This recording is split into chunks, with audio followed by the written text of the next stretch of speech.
بسم اللہ الرحمن الرحیم۔ شروع کرتے ہیں آج کی دلچسپ کہانی۔ ماریا کا نکاح ہونے والا تھا۔ اسے سمجھ نہیں آ رہی تھی صدام کو نکاح کی اتنی جلدی بھی کیا تھی۔ اس کی ماں کا دوپہر انتقال ہوا تھا اور اس نے رات میں نکاح رکھ لیا تھا۔ وہ آنسو بہاتے ہوئے ناسمجھی سے چند لوگوں کی کارروائی دیکھ رہی تھی جو نکاح کے لیے گواہ کے طور پر آئے ہوئے تھے۔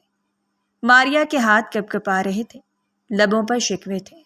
صدام سے اس کا ہمیشہ اچھا تعلق رہا تھا، وہ ہمیشہ اس کا مذاق اڑاتا تھا، لیکن آج اس کا رویہ بہت اکھڑا اکھڑا تھا۔ ماریا سمجھی تھی خالہ کے انتقال کا صدمہ ہے، لیکن اس کے اچانک آ کر نکاح کا کہنے پر وہ جیسے سکتے کے عالم میں چلی گئی تھی۔ وہ ابھی تک شوق میں تھی۔ صدام اس طرح اچانک سے نکاح کا پیغام کیسے دے سکتا تھا؟ وہ ہمیشہ ایک چھت تلے رہے تھے، لیکن اس نے کبھی صدام کی آنکھوں میں اپنے لیے کوئی محبت نامی جذبہ نہیں دیکھا تھا۔ وہ بہت پریشانی سے اپنی ہتھیلی کو دوپٹے سے صاف کرتے ہوئے بہت کچھ سوچے جا رہی تھی۔ اس کا نکاح ہوا، 4 لوگ جنہیں وہ جانتی تھی ان کی موجودگی میں۔ صدام نے ان کے لیے چائے پانی کا انتظام کروایا تھا۔ وہ کھا پی کر چلے گئے۔ ماریا حال میں اب تک سر پر دوپٹہ لیے بیٹھی تھی۔ صدام نے کمرے میں جاتے ہوئے رک کر اسے دیکھا، کچھ کہنے کے لیے لب کھولے لیکن پھر بند کرتا چلا گیا۔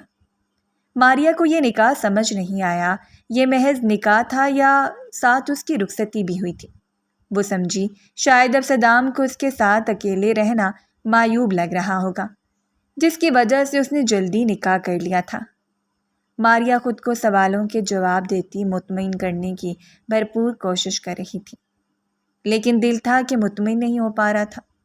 وہ اٹھ کر دبے قدموں اپنے کمرے میں چلی آئی۔ اس نے دوپٹہ اتار کر الماری میں رکھ دیا اور اپنی امی اور خالہ کی ایک فریم میں سجی تصویر اٹھا کر بیٹھ گئی۔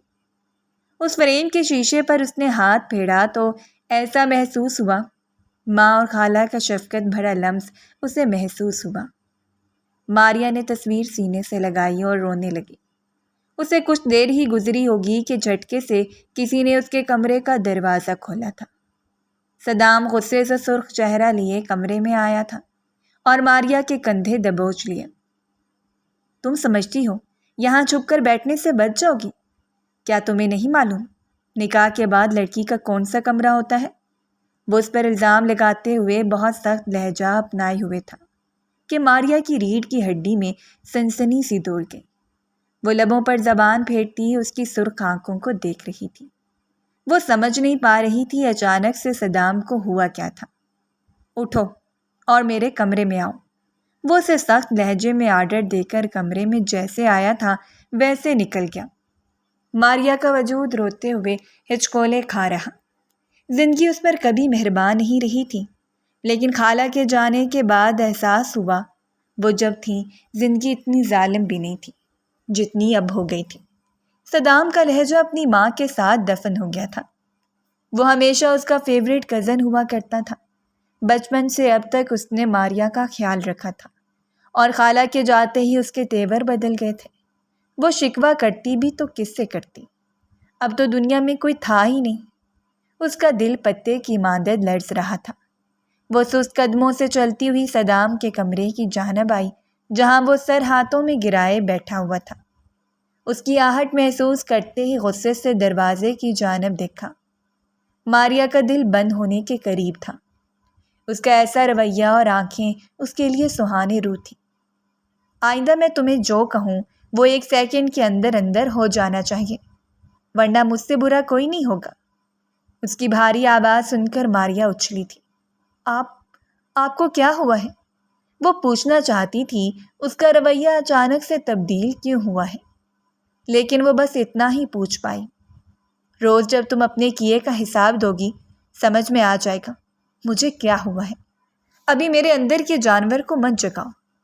ماریا ابھی میں بہت غصے میں ہوں۔ وہ اپنی بیلٹ کو ہاتھ میں باندھ رہا تھا۔ ماریا جلدی سے بستر میں دبک کر لیٹ گئی۔ وہ واقعی اسے خوفزدہ ہو چکی تھی۔ اس کا دل زور زور سے دھڑک رہا تھا جبکہ وہ پسینے سے شرابور ہو چکی تھی۔ صدام کمرے میں صوفے سے ٹیک لگائے بیٹھا سگریٹ پر سگریٹ پھونک رہا تھا۔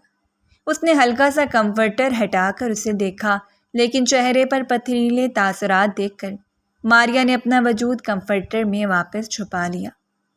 صبح تک وہ وہیں بیٹھا سگریٹ پیتا رہا اور ماریا سو چکی تھی۔ صبح اس کی دھاڑ پر وہ ہڑبڑا کر اٹھی۔ مجھے اسٹیشن جانا ہے، کپڑے استری کرو اور ناشتہ بناؤ، وہ اسے حکم دیتے ہوئے بولا۔ ماریا نے حیرت سے اس کی پشت کو دیکھا۔ اکثر اگر وہ اسے کہتی، لائیں میں آپ کی شرٹ پریس کر دوں، وہ کہتا تھا، تم میری پیاری سی کزن ہو، تم سے کام کرواتا ہوا اچھا لگوں گا، گھر میں نوکرانی بھی ہے، پھر ٹینشن کس بات کی ہے۔ آج وہی صدام تھا جو اسے نوکرانی بنا چکا تھا۔ ماریا بنا منہ دھوئے جلدی سے اس کی وردی استری کرنے لگی۔ اس کے نہانے سے پہلے وہ کر کے کچن میں چلی آئی۔ ملازمہ کام کر رہی تھی۔ اس نے سوچا ملازمہ ناشتہ بنا لے گی، وہ اپنے کمرے میں جا کر شاور لے لے۔ وہ شاور لے کر باہر آئی۔ صدام ملازمہ سے پوچھ رہا تھا، ناشتہ ماریا نے بنایا ہے؟ جس پر اس نے سچ بتا دیا کہ وہ کچن میں آئی تھی، ناشتے کی تیاری دیکھ کر چلی گئی۔ صدام کی ماریا کی جانب نگاہ اٹھی۔ وہ خوف لیے اسے دیکھ رہی تھی۔ صدام نے اس کا ہاتھ تھاما اور ماریا کو کمرے میں لے آیا اور دروازہ بند کر کے دروازے سے لگا دیا۔ اس کا سایہ ماریا پر بری طرح قابض ہو چکا تھا۔ تم سے کہا تھا کہ ناشتہ تم بناؤ گی، پھر نوکرانی کے اوپر کیوں چھوڑا؟ وہ اس کا منہ دبوچے درشتگی سے پوچھ رہا تھا۔ ماریا کے ہاتھوں کے طوطے اڑنے لگے۔ اس نے نم آنکھیں اٹھا کر اسے دیکھا۔ مجھے معلوم نہیں۔ وہ ابھی بول ہی رہی تھی کہ صدام کی حرکت نے اسے ساکت کر دیا۔ اس نے ماریا کے بالوں کو سختی سے اپنی مٹھی میں بھینچ لیا تھا کہ اس کی چیخ بے ساختہ تھی۔ باہر کھڑی ملازمہ نے بھی بخوبی سنی تھی۔ پلیز آپ ایسا مت کریں، مجھے میری غلطی تو بتائیں، وہ روتے بلکتے ہوئے بول رہی تھی اور اس کا ہاتھ چھڑوانے کی کوشش کر رہی تھی۔ تمہیں اپنا جرم پتہ ہے، ماریا نادان بننے کا ناٹک مت کرو، میں پولیس والا ہوں، کوئی بھی شخص میری نظروں سے چوک نہیں سکتا، لیکن میں تمہیں کزن ہونے کی حیثیت سے سمجھ نہیں پایا، لیکن اب تمہیں بخوبی سمجھ چکا ہوں۔ میری نفرت تمہیں بتائے گی تمہارا جرم کتنا بڑا ہے، وہ شفاقیت سے کہتے اس کی روح چھیننے کے در پہ تھا۔ اچانک اس کا فون بجنے لگا۔ ماریا کی جان بخشی ہوئی۔ وہ روتے ہوئے بالوں کو سہلا رہی تھی جن کی جڑوں میں درد کی شدید لہر اٹھی تھی۔ اس کے ہاتھوں میں بہت جان تھی۔ کچھ دیر وہ پکڑا رہتا تو ماریا کے سارے بال اکھڑ جاتے۔ وہ روتی رہی، سسکتی رہی، لیکن وہ ظالم اسے کمرے میں پھینک کر جا چکا تھا۔ S P Saddam police station پہنچ کر بھی غصے میں رہا اور کانسٹیبل پر اپنا غصہ اتارتا رہا۔ وہ سب بھی دعا کر رہے تھے جلدی سے رات ہو اور ڈیوٹی چینج ہو، ورنہ صدام کو دیکھ کر لگ رہا تھا وہ ہڈیاں توڑ دے گا سب کی۔ ملزم پر بھی اس نے بہت تشدد کیا تھا کہ سب کے دل لرز گئے۔ وہ ظالم ایس پی ویسی مشہور تھا، لیکن صدام نے آج بہت زیادہ حدیں پار کر دی تھیں۔ اسے لگ رہا تھا اس کے سامنے ماریا ہے اور وہ ماریا سمجھ کر سب سے بدلہ لے رہا تھا۔ اصل میں وہ بدلہ خود سے لے رہا تھا۔ اس نے اپنی کزن پر بھروسہ کیا، اتنے سالوں تک اسے کسی چیز کی پریشانی تک نہ ہونے دی، ہر چھوٹی بڑی چیز کا دھیان رکھا۔ بدلے میں اسے ماریا نے دھوکہ دیا، اس کی زندگی کی سب سے اہم خوشی چھین لی۔ وہ آنکھوں میں آنسو لیے سوچوں میں غرق تھا جب شفٹ چینج ہوئی اور دوسرا ایس پی وہاں آیا۔ وہ چونک کر کیپ لگائے کھڑا ہو گیا اور پھر جیب میں بیٹھ کر گھر کی جانب نکلا۔ وہ سارے راستے سوچتے ہوئے آیا تھا ماریا کا چہرہ نہیں دیکھے گا ورنہ اپنے غصے پر قابو نہیں رکھ پائے گا، لیکن وہ ظالم لڑکی کمرے میں داخل ہوتے ہی اسے دکھ گئی تھی۔ وہ نماز پڑھ رہی تھی، اس کے چہرے پر طنزیہ مسکراہٹ آئی۔ لوگ گناہ کے بعد عبادت کیسے کر سکتے ہیں؟ لیکن وہ لب ہینچے چینج کرنے چلا گیا۔ جب واپس آیا وہ اب بھی نماز پڑھ رہی تھی، یا شاید اس کی موجودگی کے احساس سے نماز طویل ہو گئی تھی۔ وہ باہر نکل گیا اور کچن میں چلا آیا جہاں کھانا پکا ہوا رکھا تھا۔ وہ چکھ کر بتا سکتا تھا کھانا کس نے بنایا ہے۔ اس نے اوون میں کھانا گرم کیا اور ٹیبل پر رکھ کر کرسی کھسکا کر بیٹھ گیا۔ کھانا ماریا نے بنایا تھا۔ اس نے سر جھٹکا اور کھانے لگا۔ اگر اسے ماریا کے ہاتھ کا کھانا نہ ملتا اس پر غصہ اتارتا، وہ کمرے میں جانے کی بجائے اپنی ماں کے کمرے میں چلا آیا اور ان کے بستر سے ٹیک لگا کر بیٹھ گیا۔ وہ جب زندہ تھیں صدام کے آ جانے پر کھانے کے بعد ماریا سے چائے بنواتی تھیں اور پھر وہ تینوں وہاں بیٹھ کر بات کرتے ہوئے چائے پیتے تھے۔ کیوں کیا ماریا ایسا؟ وہ روتے ہوئے بے بس ہو رہا تھا۔ دل چاہ رہا تھا پوری دنیا کو آگ لگا دے، سب کچھ راکھ کا ڈھیر کر دے، لیکن اس کے بس میں کچھ بھی نہیں تھا۔ نفرت اور انتقام کے علاوہ اس کے پاس سب کچھ نہیں بچا تھا۔ آج وہ اپنے کمرے میں نہیں گیا تھا، وہ بیٹھا رہا تھا، آنکھیں سرخ ہو گئی تھیں۔ اچانک اسے نیند نے اپنی گرفت میں لے لیا۔ ماریا اسے ڈھونڈتی ہوئی خالہ کے کمرے میں آئی، اسے بے ترتیب سوتے ہوئے دیکھ کر افسردہ ہو گئی۔ پھر کمفرٹر اڑا کر سر اس کا بستر پر رکھا اور لائٹس آف کر کے باہر نکل آئی۔ وہ بے چین تھا اور اس کا سونا بہت ضروری تھا، ورنہ وہ بہت برا بیمار پڑتا تھا۔ دوسری رات وہ کھانے کے برتن سمیٹ رہی تھی جب صدام نے اسے پکارا۔ سنو۔ جی۔ وہ پلیٹ اٹھا کر سیدھی کھڑی ہو گئی۔ اس نے لیمن کلر کا پرنٹڈ سوٹ پہنا ہوا تھا، چہرے پر سوگواریت سی تھی، مناسب سراپا، صاف شفاف سی رنگت، لمبے کالے بالوں سے پانی ٹپک رہا تھا، البتہ سر پر پلو لیا ہوا تھا۔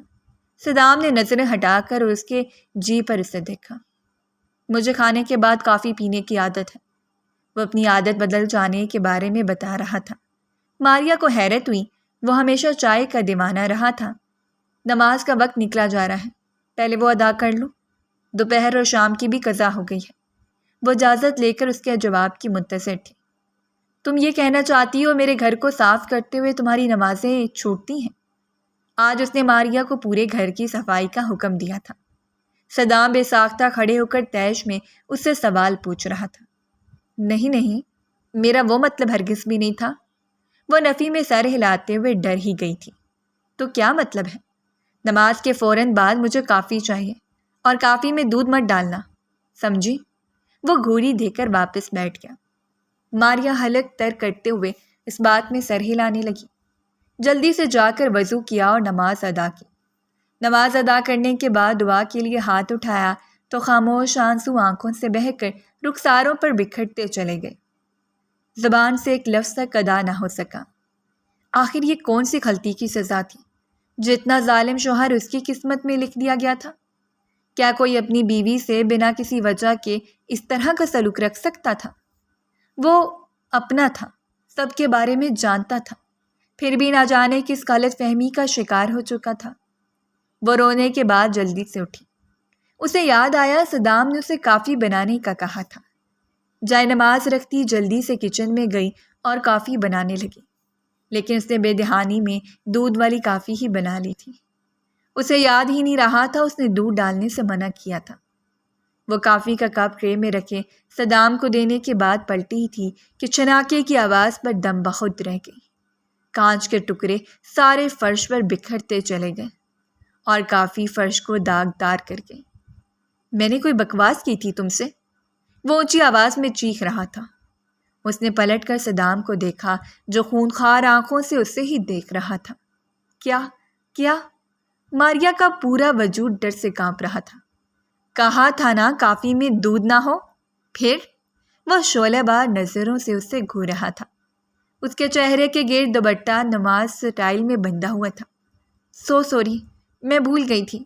وہ جلدی سے وضاحت دیتی کپ کی کرچیاں سمیٹنے لگی۔ دوبارہ بنا کر لاؤ کافی، اور اگر اس بار اچھی نہیں ہوئی تو تمہارا حشر کر دوں گا۔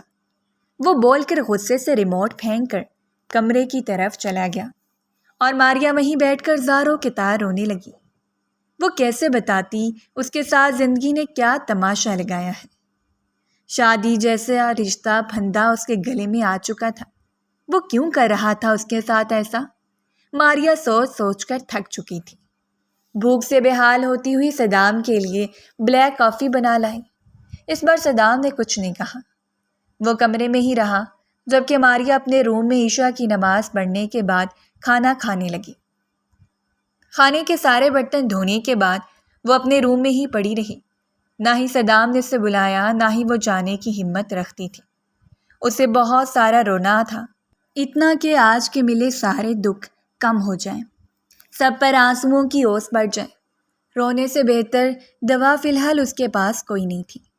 وہ خالہ کو یاد کرتے انہیں بتا بھی رہی تھی ان کا بیٹا ان کے جانے کے بعد کتنا بدل گیا ہے۔ وہ واپس آ جائیں، سب پہلے جیسا بہتر ہو جائے گا۔ وہ سسکتے تڑپتے ہوئے سو گئی۔ اس کے ہر دن اور ہر رات اسی طرح تاریک ہو گئے تھے۔ سسکیاں اس کا مقدر بن گئی تھیں۔ وہ دوسری صبح اٹھا لیکن اسے کمرے میں نہ پا کر پیشانی پر لکیریں پڑیں۔ وہ بھی فجر کی نماز پڑھ کر جو سوئی ہی رہی۔ ساری رات جو روتے ہوئے گزری تھی اب سر درد سے پھٹنے لگا تھا۔ صدام نے غصے سے صبح 7 بجے زوردار انداز سے اس کے روم کا بند دروازہ پیٹ ڈالا تھا۔ ماریا ہڑبڑا کر اٹھ بیٹھی، جلدی سے بھاگ کر مسلسل بجتا دروازہ کھولا۔ نیند کی گولیاں کھا کر سوئی تھی جو اٹھنے کا نام نہیں لے رہی تھی۔ اسٹیشن کے لیے لیٹ ہو رہا ہوں۔ میرے باپ کا اسٹیشن نہیں ہے، جب جی چاہے منہ اٹھا کر چلا جاؤ۔ جلدی سے ناشتہ ریڈی کرو اور میرا ڈریس پریس کرو۔ تمہیں سونے سے فرصت ملے تو معلوم ہو شوہر کی ضرورت کا خیال رکھنا فرض ہے تم پر۔ وہ غصے سے بولنے پر آیا تو ہر فرائض یاد دلاتا چلا گیا، لیکن خود کا رویہ اور ایک فرض تک یاد رکھنا گوارا نہیں کیا۔ سوری، میں جاتی ہوں بھی۔ وہ جلدی سے دوپٹہ لیتے ہوئے باہر کو بھاگی۔ اس نے منہ تک نہیں دھویا تھا۔ صدام سر جھٹک کر کمرے میں فریش ہونے چلا گیا۔ پہلے ماریا نے کپڑے پریس کر کے ہینگ کیے، پھر ناشتہ ریڈی کرنے کے لیے پھرتی سے کام کی جانب متوجہ ہوئی۔ 15 منٹ میں خستہ پراٹھے اور کڑک چائے تیار تھی۔ کالی مرچ کے ساتھ 2 انڈے بھی موجود تھے۔ وہ اسے ناشتہ دے کر اپنے لیے بھی بنانے لگی۔ وہ کافی رغبت سے ناشتہ کر رہا تھا، پھر اس کی جانب نگاہ ڈالے بنا باہر نکل گیا۔ وہ ہمیشہ ماریا کو وردی میں ہینڈسم لگتا تھا۔ اس نے کبھی صدام کو بتایا نہیں تھا، لیکن وہ کزن کے طور پر اس کا آئیڈیل تھا۔ لیکن وہ آئیڈیل کہیں کھو گیا تھا۔ وہ افسردگی سے سوچ رہی تھی اور ناشتہ بھی کر رہی تھی۔ صدام کی نفرت نے ماریا کو اس قدر توڑ دیا تھا کہ وہ اپنا حلیہ تک درست نہیں کر پاتی تھی۔ بکھرے بال، دن رات مختلف کاموں میں جٹے رہنا، صدام کا خوف ایسا دل میں غالب آیا کہ اسے دیکھتے ہی اس کی سانس رکنے لگتی تھی، جیسے وہ کوئی جلاد ہو اور اس نے قتل کر رکھے ہوں۔ ماریا محض ایک بات پوچھنا چاہتی تھی، آخر وہ ایسا کیوں کر رہا ہے؟ اس کی خالہ کو گزرے 3 ماہ ہو چکے تھے اور ان 3 ماہ میں ماریا نے خالہ کے جانے کے دکھ کے ساتھ صدام کی نفرت اور دی گئی اذیت کے دکھ بھی سہے تھے۔ لیکن ایک بار وہ اپنی غلطی پوچھنا چاہتی تھی۔ وہ کمرے میں آیا تو ماریا بجلی کی رفتار سے اس کی جانب دوڑی۔ مجھے بس ایک بار میری غلطی بتا دیں۔ آپ نا خود خوش ہیں یہ سب کر کے اور مجھے بھی ذہنی جسمانی اذیت دے رہے ہیں۔ میرے وہی کزن ہے جو میرے ہلکے سے بخار میں مجھے ہسپتال لے کر بھاگتا تھا۔ آج مجھے اتنا تیز بخار ہے، آپ نے مجھ سے ایک بار بھی نہیں پوچھا میں کیسی ہوں۔ وہ روتے ہوئے اس کے سامنے کھڑی اسے باز پرس کر رہی۔ اتنے مہینے چپ رہی تھی لیکن اب صبر کرنا مشکل ہو گیا تھا۔ وہ اس کے قریب، بالکل قریب کھڑی تھی۔ آنکھیں اتنی غم میں ڈوبی تھیں کہ صدام بخوبی دیکھ سکتا تھا۔ تمہیں تکلیف میں دیکھ کر جو سکون ملتا ہے میں بیان نہیں کر سکتا۔ وہ سرد لہجے میں بولتا، لبوں پر شفاف مسکراہٹ لیے اس کی جانب جھکا۔ تمہیں ہر روز یوں ہی اذیت دوں گا میں، تمہاری ہر سانس میری نفرت کا حساب دے گی۔ ایس پی صدام خانزادہ یہ کہتے ہی ماریا کو زور سے خود سے دور دھکیلا۔ وہ کٹی پتنگ کی طرح فرش پر جا گری۔ اس کے اندر جان ویسی نہیں تھی۔ اس کا جسم بخار سے تپ رہا تھا، بھوک سے جان نکل رہی تھی، مگر نہ کراہی نہ کوئی التجا کی، بس جیسے آ کر گری تھی ویسے ہی پڑی رہی۔ اسے لگا یہ درد جیسے اس کی قسمت میں لکھا جا چکا تھا۔ صدام تیز قدموں سے کمرے سے باہر نکل گیا، اس بات کی پرواہ کیے بغیر کہ پیچھے وہ یتیم لڑکی جسے اس نے اپنی ضد اور نفرت کی بھیڑ چڑھا دیا تھا کس حال میں ہے۔ ماریا جو اس کی کزن تھی کبھی معصوم ہنسی سے گھر کو روشن کرتی تھی، لیکن اس کی ماں کی اچانک موت جو سیڑھیوں سے گرنے کی وجہ سے ہوئی، صدام کے دل میں ایک ایسی نفرت کا بیج بو گئی جس کا کوئی ثبوت نہ تھا، صرف الزام تھا۔ وہ صدمے میں تھا اور اس نے اپنی تکلیف کا مداوع ماریا کو سزا دے کے کرنا چاہا۔ زبردستی نکاح، زبردستی قید، زبردستی ہر دن اذیت، یہ سب کر کے بھی صدام مطمئن نہیں تھا۔ وہ ہر سزا کو اب خاموشی سے سہ رہی تھی۔ وہ بلا وجہ گاڑی ادھر ادھر گھماتا رہا، اپنا شل ہوتا دماغ اسٹیئرنگ پر مارتا رہا، لیکن وہ ماریا کے ساتھ یہ سب کر کے خوش نہیں تھا۔ لیکن اس نے جو دیکھا تھا وہ کیسے بھول سکتا تھا؟ وہ غصے سے پاگل ہو رہا تھا۔ پھر ماریا کا سراپا آنکھوں کے سامنے لہرایا۔ اس نے لب بھینچ کر گاڑی گھر کی جانب موڑ لی۔ لیکن اس رات جب صدام دیر سے واپس آیا اور کمرے کا دروازہ کھولا تو منظر کچھ اور ہی تھا۔ وہ فرش پر بے سد پڑی تھی، جیسے وہ اسے چھوڑ کر گیا تھا، سانس بھی نہایت مدھم۔ ماریا، اس نے بے اختیار پکارا اور پہلی بار اس کے لہجے میں گھبراہٹ در آئی تھی۔ اس کے ہاتھ پیر پھول گئے، دل کی دھڑکن تیز ہو گئی۔ یہ کیا کر بیٹھا میں؟ ماریا! صدام تیزی سے اس کے قریب آیا اور اس کی نبض چیک کی۔ سانس ہلکی تھی مگر زندہ تھی۔ کبھی اپنی طاقت پر فخر کرنے والا صدام اس لمحے خود کو بے بس محسوس کر رہا تھا۔ وہ جو روز اسے تکلیف دیتا، آج اس کی حالت نے جیسے اس کے وجود کو جھنجھوڑ ڈالا تھا۔ تم ایسا کیوں کر رہی ہو؟ وہ ہولے سے بربرایا۔ پلیز ماریا، اٹھ جاؤ۔ وہ اس کا گال تھپ تھپا رہا تھا۔ اس کا وجود نہایت گرم تھا کہ جیسے انگارہ ہو۔ صدام نے جھک کر اسے گود میں اٹھایا اور بیڈ پر لٹا دیا۔ ایک لمحے کو اس کا ہاتھ خود بخود ماریا کے بالوں کو چہرے پر سے ہٹانے لگا، وہی نرم الجھے ہوئے بال جو اب اس کی بے حسی کے گواہ بن چکے تھے۔ صدام نے جیب سے موبائل نکالا اور ڈاکٹر کو کال کرنے لگا۔ ڈاکٹر کو آنے کا کہہ کر وہ ماریا کے پاس بیٹھا اس کے زرد پڑتے چہرے کو دیکھ رہا تھا۔ چہرے پر گہری تاریکی رقم تھی جو صدام کی بے حسی کا عملی ثبوت تھی۔ اس نے ہمیشہ ماریا کو اتنی سخت زندگی میں بھی ہمیشہ ہنستے مسکراتے ہوئے دیکھا تھا۔ صدام نے چند مہینوں میں اسے اس کی ہنسی چھین لی تھی۔ یوں محسوس ہو رہا تھا وہ جیسے زندہ لاش ہے۔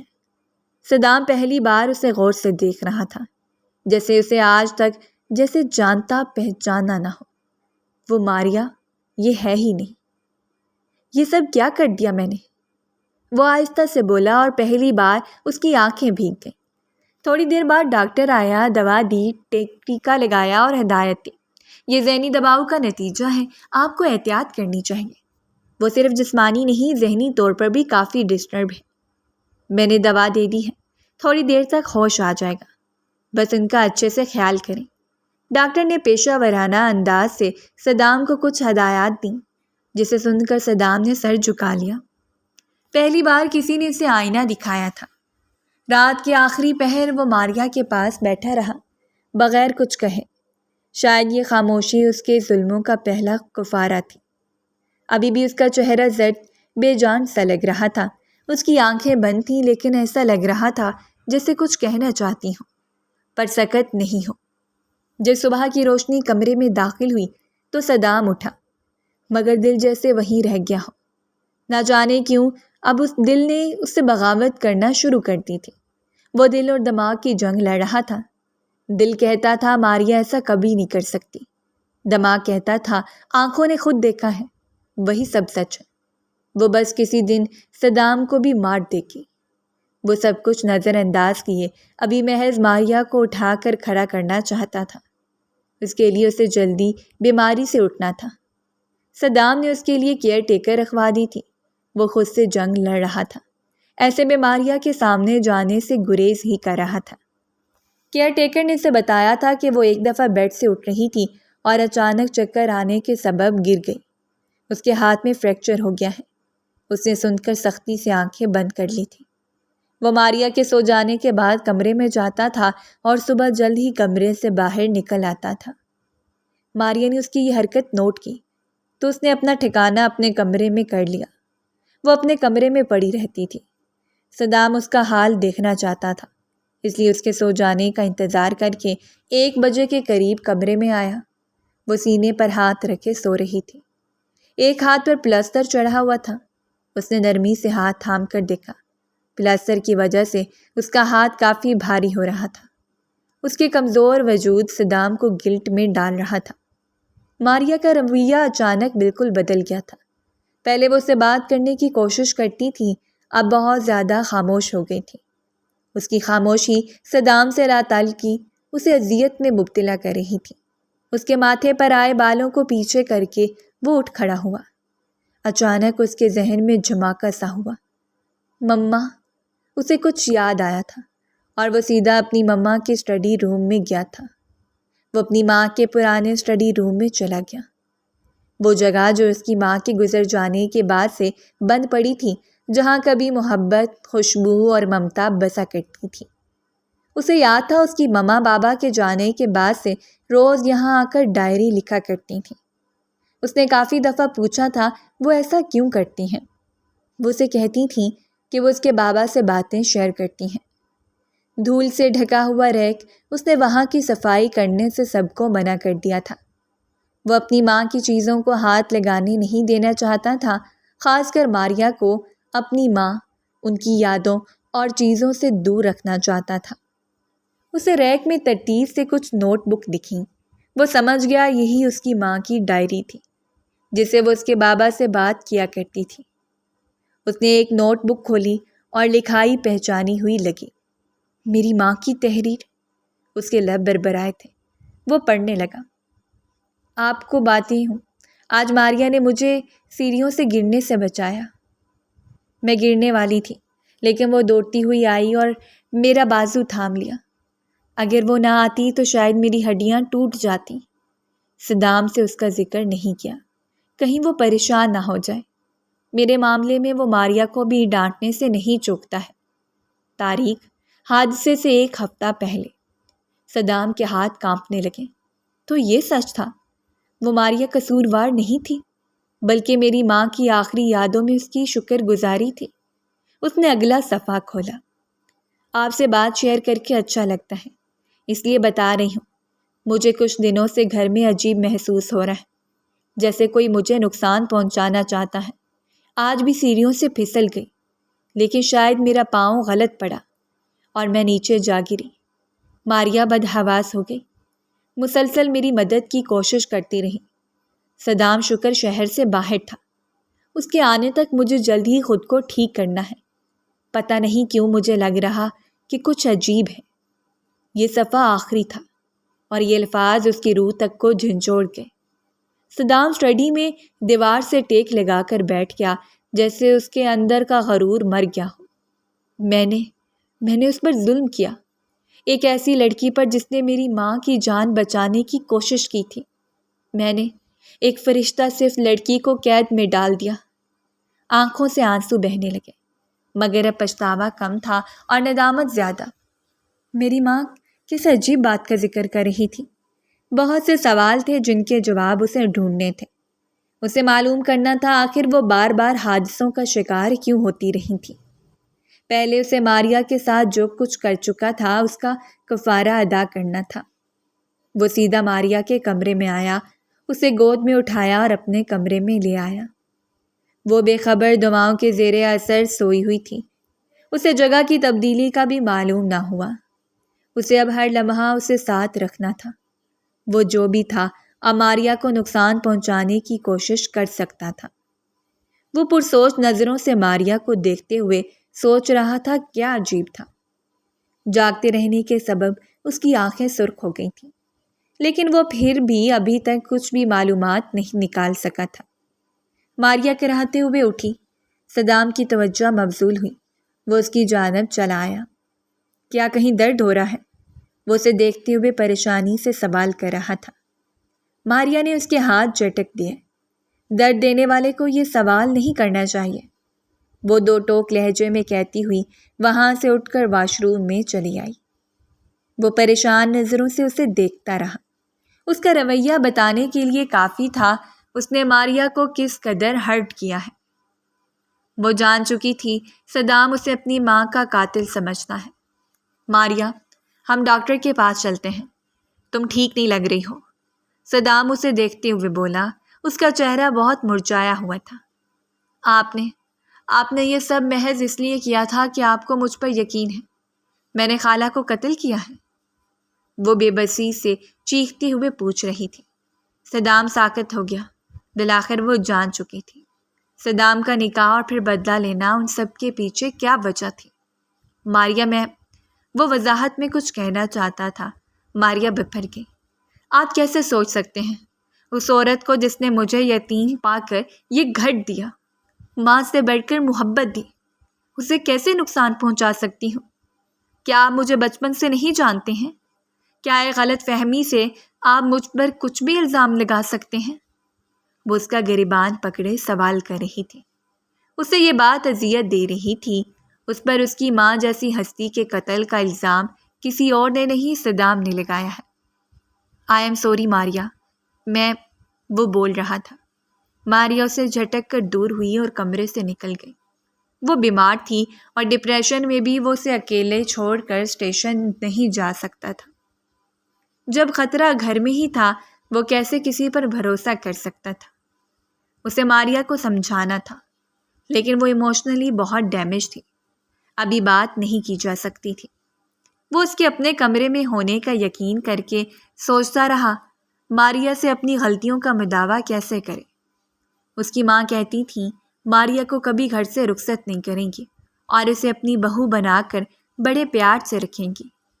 صدام ہنستا تھا کہ وہ ماریا کو بالکل پسند نہیں کرتا، وہ اس سے شادی نہیں کرے گا۔ وہ بچوں کی طرح روٹھ جاتی تھی اور پھر صدام سے بات نہیں کرتی تھی۔ وہ انہیں کیسے بتاتا؟ وہ تو اس کا خیال رکھتے رکھتے اس میں گم ہونے لگتا تھا۔ وہ کافی چھوٹی تھی جب وہاں آئی تھی اور صدام سمجھدار تھا۔ وہ اسے ہر جگہ ساتھ لے جاتا تھا۔ وہ چہرہ اٹھا کر معصومیت سے اس سے پوچھتی تھی، صدام آپ میرے بھائی ہو؟ وہ اس کے سوال پر حیران ہوتا تھا۔ وہ اسے اپنی بہن کبھی بنانے کا نہیں سوچ سکتا تھا۔ وہ ہمیشہ اسے سمجھاتا تھا وہ دونوں کزن ہیں۔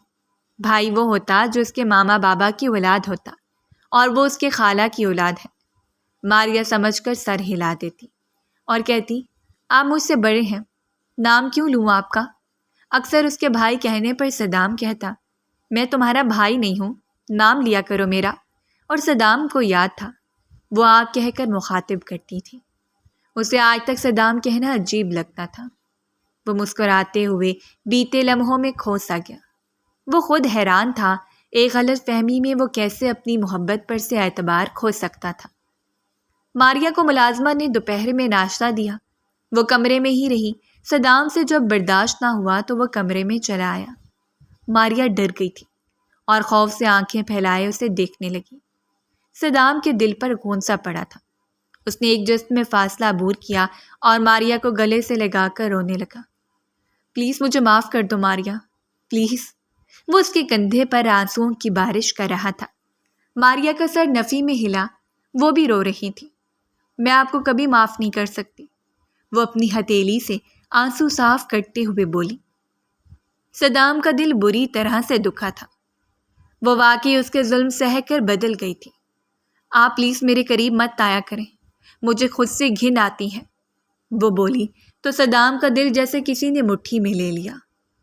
وہ سوچ بھی نہیں سکتا تھا نفرت کے بدلے اسے اس طرح ماریا کی نفرت جھیلنی پڑے گی۔ صدام اسے دیکھتا رہا۔ ماریا نے اس کی جانب بالکل نہیں دیکھا۔ وہ اٹھ کر شکستہ سا کمرے میں چلا گیا اور روتا رہا۔ اس نے کچھ کھایا نہیں تھا، اسے ماریا کی نفرت مار رہی تھی۔ دل بند ہو رہا تھا، نہ جانے ماریا نے اس کی نفرت کیسے برداشت کی تھی۔ وہ تو شروعات میں ہی ہار ماننے لگا تھا۔ بے بسی ہی بے بسی تھی۔ وہ سب کچھ ختم ہو گیا تھا، لیکن اسے معلوم نہیں تھا سب کچھ یہیں سے شروع ہونے والا ہے۔ وہ 2 دن خود سے لڑنے کے بعد اٹھ کر اسٹیشن جانے کے لیے تیار ہوا تھا۔ ماریا نے اس دن کے بعد سے چہرہ نہیں دکھایا تھا۔ وہ اپنی ہی لگائی آگ میں جل رہا تھا۔ ناشتہ کیے بنا وہ اسٹیشن آ گیا تھا۔ ماریا اس کے جانے کے بعد کمرے سے باہر آئی تھی۔ ملازمہ نے ناشتہ دینے کے بعد بتایا صدام نے 2 دن سے کچھ نہیں کھایا ہے۔ ماریا کے حلق سے ناشتہ اترنے سے انکاری ہو گیا۔ بھلے وہ جتنی ناراضگی جتا لے، لیکن اسے صدام خود سے بڑھ کر عزیز تھا۔ اس نے بنا کھائے ناشتہ رکھ دیا تھا اور صدام کی پسند کی چند چیزیں بنانے لگی۔ ایک ہاتھ سے کام کرنا مشکل ہو رہا تھا، اس لیے وہ ملازمہ کی مدد سے کام کر رہی تھی۔ چند گھنٹوں میں اس نے کافی چیزیں بنا کر ڈرائیور کے ہاتھ اسٹیشن پہنچا دی تھی۔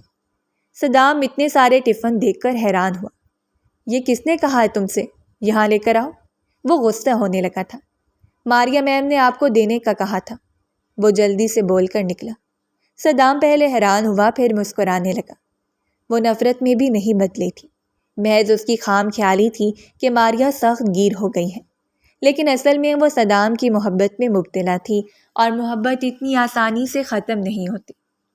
وہ سوچتے ہوئے 2 دن بعد کھانا کھا رہا تھا۔ کانسٹیبل کو لگ رہا تھا صدام نے 1 سال سے کچھ نہیں کھایا ہے۔ لبوں پر مسکراہٹ ہنوز قائم تھی۔ وہ رات دیر سے گھر آیا تھا۔ اس کی 2 دن کی چھٹی اس پر کافی بھاری پڑ گئی تھی۔ اتنا کام تھا کہ ختم ہی نہیں ہو رہا تھا۔ وہ جب گھر میں داخل ہوا، اندھیرا بکھرا ہوا بتا رہا تھا ماریا سو چکی ہوگی۔ اچانک اس خاموشی میں موبائل کی رنگ نے اپنی جانب متوجہ کیا۔ وہ کال اٹھا کر کان سے لگائے ماریا کے کمرے کی طرف جا رہا تھا۔ ہیلو، صدام خانزادہ بیوی سے صلح ہوئی یا معاملہ ابھی تک وہیں اٹکا ہوا ہے؟ وہ جو کوئی بھی صدام اسے جانتا تھا، اس کی آواز جانی پہچانی تھی، اس کے قدم تھمے تھے۔ وہ کون تھا جو انہیں اتنے قریب سے جانتا تھا؟ صدام حیران ہوا تھا۔ دماغ پر زیادہ زور مت دو، تمہاری بیوی بے قصور ہے، اس کی وجہ سے تیری ماں کو مارنے میں اتنا وقت لگ گیا تھا، ورنہ وہ کب کی مر چکی ہوتی۔ لیکن یہ بتا دوں، تیری بیوی کا کوئی قصور نہیں ہے، لیکن میرا ارادہ اسے بھی مارنے کا ہے۔ پہلے بنا وارننگ کے تیرا اپنا چھینا تھا، اب وارننگ دے کر تیرے سامنے اس کی جان لوں گا۔ وہ کہکا لگا کر ہنسا تھا۔ صدام کی رگیں ابری تھی۔ کون ہے تم؟ اور تیری ماں اور بیوی سے کیا دشمنی ہے؟ صدام کی آواز میں چٹانوں جیسی سختی تھی۔ ارے وہ معصوم عورتیں بھلا کیا بگاڑیں گی میرا؟ اصل میں یہ بدلہ میں تجھے اکیلا کر کے لینا چاہتا ہوں، جیسے تو نے میرے بھائی کو مار کر مجھے اکیلا کر دیا ہے۔ وہ یہ کہہ کر کال بند کر گیا تھا، جبکہ صدام کے آبرو سختی سے بھنچے تھے، اور وہ لاؤنج میں صوفے پر بیٹھ گیا تھا، شکست خوردہ سا، بلیک ورلڈ کا ادب نواز۔ وہ سمجھ چکا تھا ان سب کے پیچھے کون تھا۔ اسے کچھ سال پہلے کیس ملا تھا جسے اسے حل کرنا تھا، لیکن اس پر دباؤ تھا کہ وہ یہ کیس چھوڑ دے۔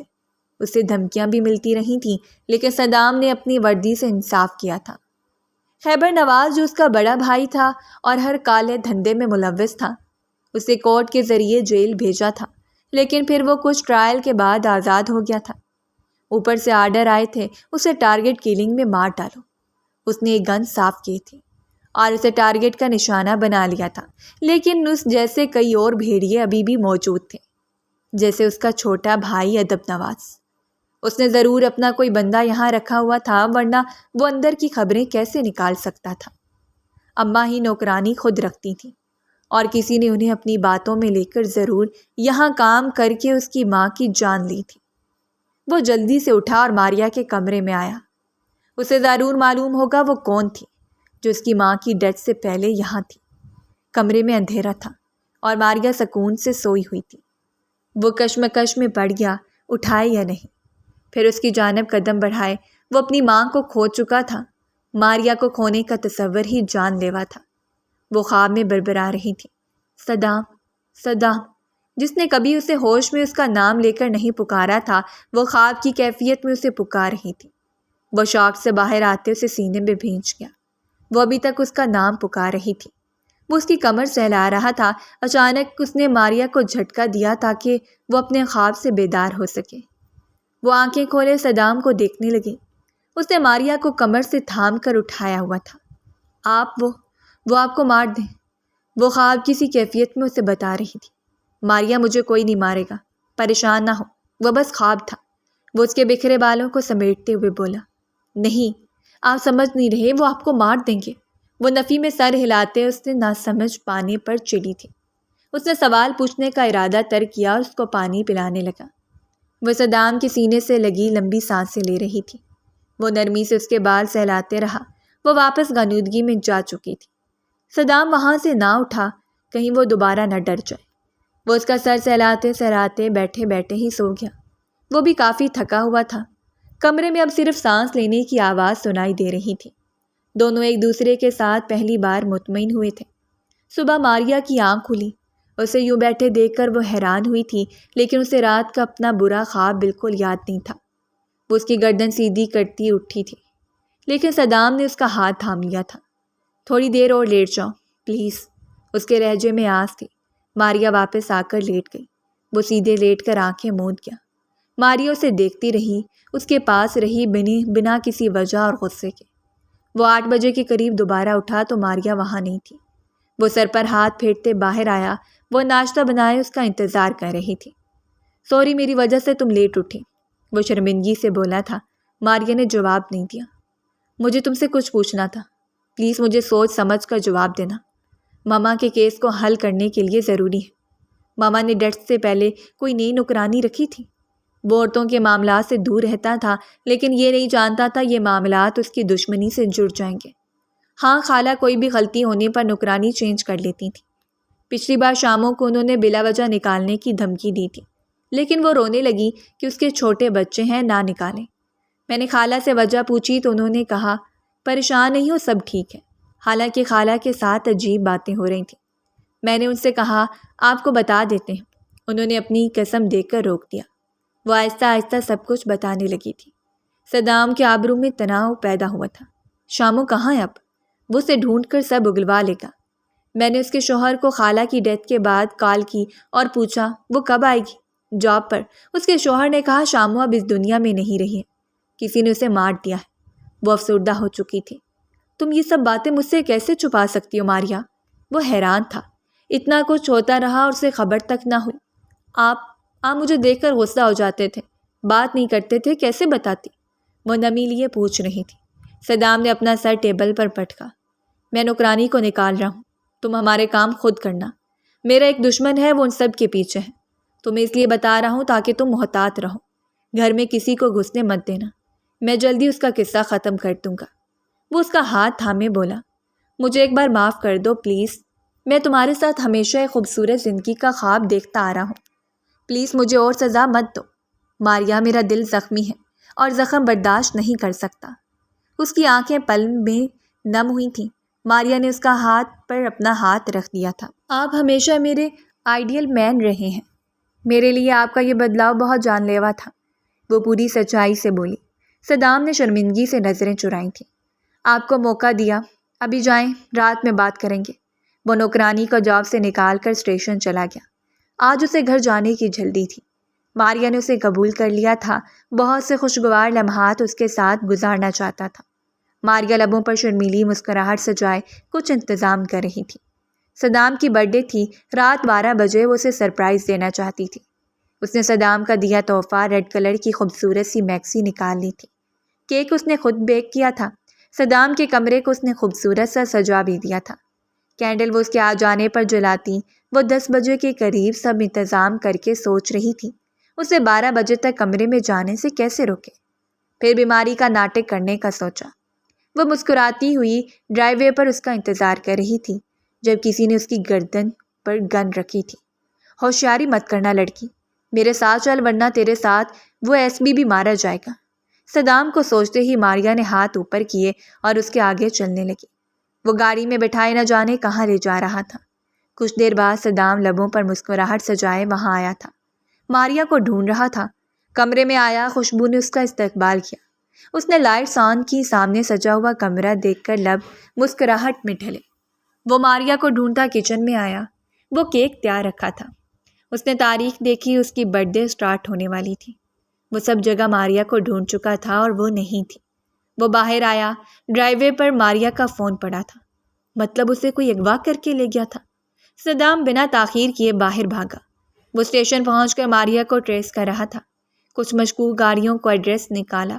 اطلاع ملی ایک گاڑی پرانی بلڈنگ کی جانب گئی ہے۔ وہ نفری لے کر پہنچا، البتہ یہ سب سیکرٹ تھا۔ وہ اکیلا اس عمارت میں داخل ہوا۔ ادب نواز اسے دیکھ کر حیران ہوا۔ اوہ، اتنی جلدی بیوی کو ڈھونڈ لیا؟ لگتا ہے بہت محبت ہے اسے، وہ کہکا لگا کر بولا تھا۔ میری بیوی کو چھوڑ دے، وہ غصے سے بولا۔ اس کے آدمیوں نے صدام پر گن تان لی تھی۔ ماریا کا منہ بنتا ہوا تھا۔ وہ صدام کو جانے کا اشارہ کر رہی تھی۔ تیری ماں کو مار چکا، اس کو مار دوں گا، پھر تجھے ساری زندگی تڑپتے ہوئے دیکھ کر جو سکون ملے گا اس سے میرے بھائی کا بدلہ پورا ہو جائے گا، اس نے کہتے ہوئے ماریا کے سر پر گن رکھی تھی۔ وہ اوپر کی منزل پر کھڑے تھے جہاں کوئی دیوار نہیں تھی۔ صدام نے اشارے سے گن چلانے کو کہا۔ اس کے آدمیوں نے ایک ساتھ گولی برسائی جسے وہ ماریا کو چھوڑے بھاگنے لگے۔ صدام نے ادب کو ماریا کے پاس جاتے دیکھ کر ٹریگر دبا کر اس کی جان اپنے ہاتھ سے لی تھی۔ وہ نیچے بیٹھ کر رونے لگا۔ وہ 1 گھنٹے میں جس حالت میں گزرا تھا صرف وہی جانتا تھا۔ ماریا کے کھو جانے کا تصور وہ چاہ کر بیان نہیں کر سکتا تھا۔ وہ کتنا ڈر گیا تھا۔ ماریا ایک کانسٹیبل کے ہاتھ پیر کھولنے پر بھاگتی ہوئی اس کو سینے سے لگائے رونے لگی۔ پلیز صدام، یوں نہ روئیں، مجھے تکلیف ہو رہی ہے، وہ اس کے آنسو صاف کرتے ہوئے بولی۔ کانسٹیبل حیرت سے چلے گئے۔ صدام ماریا کو تھامے گھر آیا۔ آپ کا برتھ ڈے اسٹارٹ ہو چکا ہے، آپ یہیں رکیں، سب کچھ ریڈی ہے۔ وہ اتنا اہم دن یوں خوف میں رہ کر برباد نہیں کر سکتی تھی۔ وہ اپنے کمرے سے تیار ہو کر آئی۔ صدام لاؤنج میں ابھی تک گمسم بیٹھا تھا۔ وہ اسے دیکھتی ہوئی کچن میں گئی، پھر کمرے میں جا کر موم بتیاں روشن کی، کیک سینٹر ٹیبل پر رکھ دیا۔ وہ باہر آئی، صدام کا ہاتھ تھاما اور کمرے میں لے آئی۔ وہاں صرف موم بتی کی روشنی تھی۔ صدام نے ایک بار پھر اسے سینے میں بھینچ لیا۔ میں بالکل ٹھیک ہوں، آپ جلدی سے کیک کاٹیں، آلریڈی ہم لیٹ ہو چکے ہیں، وہ خفگی سے بولی۔ وہ مسکرانے لگا اور کیک کاٹ کر اسے کھلانے کی بجائے اس کی ناک پر لگا دیا۔ وہ ہنسنے لگی۔ تھینک یو مائی لو، وہ اس کے شکریہ پر بلش کرنے لگی۔ اس نے ماریا کو گود میں اٹھا کر بیڈ پر ڈال دیا۔ سوری اتنے وقت تک ہر حق سے محروم رکھا، وہ اس کے چہرے پر جھکتے ہوئے بولا۔ انہیں دیکھ کر چاند بادلوں کی اوٹ میں چھپ گیا۔ میں امید کرتی ہوں کہ آپ کو ہماری آج کی کہانی پسند آئی ہوگی۔ اگر کہانی پسند آئی ہے تو ہمارے چینل کو لائک اور سبسکرائب کر لیجیے اور کامنٹ سیکشن میں اپنی رائے کا اظہار ضرور کیجیے گا۔ شکریہ۔